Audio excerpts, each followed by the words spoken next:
फिर से हमारे एसबी कोचिंग क्लासेस में आप सभी विद्यार्थियों का स्वागत है। इससे पहले मैं आप सभी विद्यार्थियों को पाइथागोरस प्रमेय से कर्ण, लंब और आधार का सूत्र बता चुका हूँ। आज मैं बताऊंगा कि कुल त्रिकोणमितीय अनुपात कितना होता है और इसे किस प्रकार से हम लोग निकाल सकते हैं। तो चलिए हम लोग जानते हैं कि कुल त्रिकोणमितीय अनुपात कितना होता है। तो हम लोग चलिए देखते हैं। कुल त्रिकोणमितीय अनुपात हम लोग का 6 होता है। कितना होता है हम लोग का? कुल त्रिकोणमितीय अनुपात हम लोग का 6 होता है। लेकिन क्या क्या होता है उसको चलिए हम लोग जानते हैं। तो पहला होता है हम लोग का साइन थीटा, दूसरा क्या हो जाएगा हम लोग का कोस थीटा, और तीसरा क्या हो जाएगा हम लोग का टेन थीटा, और चौथा क्या हो जाएगा हम लोग का कोसेक थीटा, पाँचवा क्या हो जाएगा हम लोग का सेक थीटा, और छठा क्या हो जाएगा हम लोग का कोट थीटा। तो हम लोग चलिए देखते हैं कि हम लोग को जब कुल त्रिकोणमितीय अनुपात है इसको हम लोग ट्रिक में किस प्रकार से हम लोग क्या कर सकते हैं, फॉर्मूला को हम लोग निकाल सकते हैं। तो हम लोग का ट्रिक है लाल का क्या हो जाएगा हम लोग का ट्रिक क्या है? लाल का। इस ट्रिक को हम लोग को क्या करना है, याद रखना है। तो इस फॉर्मूला को हम लोग क्या कर सकते हैं, आसानी से निकाल सकते हैं। तो पहले क्या है हम लोग का लाल का है, तो पहला क्या हो जाएगा हम लोग का एल बटे के यानी लंब बटे कर्ण। इसीलिए हम लोग पहला क्या लिखेंगे, sine theta is equal to हम लोग का क्या हो जाएगा लंब बटे कर्ण।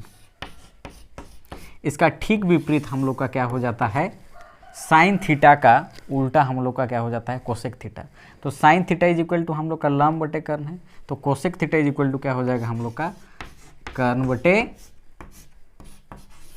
लंब। चलिए आगे निकालते हैं। फिर आगे क्या है हम लोग का, पहला क्या होगा हम लोग का sine theta is equal to क्या हो गया हम लोग का एल बटे के यानी लंब बटे कर्ण। इसीलिए हम लोग क्या लिखें, sine theta is equal to लंब बटे कर्ण। साइन थीटा का उल्टा हम लोग क्या हो जाता है कोसेक थीटा। तो यहाँ पर हम लोग का लंब बटे कर्ण है, तो क्या हो जाएगा हम लोग का कर्ण बटे लंब। चलिए अगला निकालते हैं। फिर कोस के लिए तो ए बटे के हो रहा है, तो ए से क्या हो जाएगा हम लोग का आधार, और के से क्या हो जाएगा हम लोग का कर्ण। तो क्या हो जाएगा हम लोग का आधार बटे कर्ण। तो हम लोग का कोस थीटा का उल्टा क्या होता है हम लोग का सेक थीटा। तो यहाँ पर हम लोग का cos theta is equal to आधार बटे कर्ण हो गया। तो इधर हम लोग का sec theta is equal to क्या हो जाएगा हम लोग का कर्ण बटे आधार। अगला फिर देखते हैं। तीसरा में क्या है हम लोग का एल बटे ए है, तो एल से क्या हो जाएगा हम लोग का लंब हो जाएगा, और ए से क्या हो जाएगा हम लोग का आधार हो जाएगा। तो एल से क्या हो जाएगा हम लोग का लंब, और ए से क्या हो जाएगा हम लोग का आधार। तो tan theta is equal to क्या होगा हम लोग का लंब बटे आधार। तो टेन का उल्टा हम लोग क्या हो जाता है कोट। लंब बटे आधार है, तो क्या हो जाएगा हम लोग का आधार बटे लंब। तो हम लोग अगर ये ट्रिक को हम लोग क्या करते हैं, याद रखते हैं लाल का, तो हम लोग आसानी से निकाल सकते हैं। चलिए इस फॉर्मूला को हम आप लोगों को फिर से रिवाइज कराते हैं। तो पहला क्या है हम लोग का एल बटे के यानी एल से क्या हो जाएगा हम लोग का लंब हो जाएगा, और के से कर्ण। इसलिए पहला हम लोग sine theta is equal to लंब बटे कर्ण लिखें। तो इसका उल्टा क्या हो जाता है हम लोग का साइन थीटा का उल्टा कोसेक थीटा हो जाता है। तो यहाँ लंब बटे कर्ण है, तो क्या हो जाएगा हम लोग का कर्ण बटे लंब।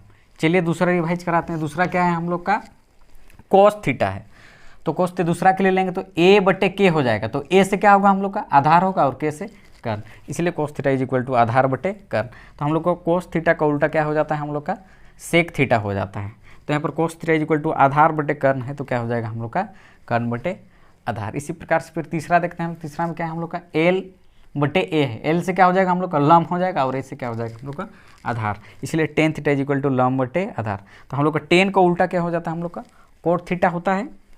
तो tan theta is equal to लंब बटे आधार है, तो cot theta is equal to क्या हो जाएगा हम लोग का आधार बटे लंब। इस प्रकार से हम लोग इस फॉर्मूला को ट्रिक के माध्यम से क्या कर सकते हैं, याद रख सकते हैं। फिर से सभी विद्यार्थियों का धन्यवाद।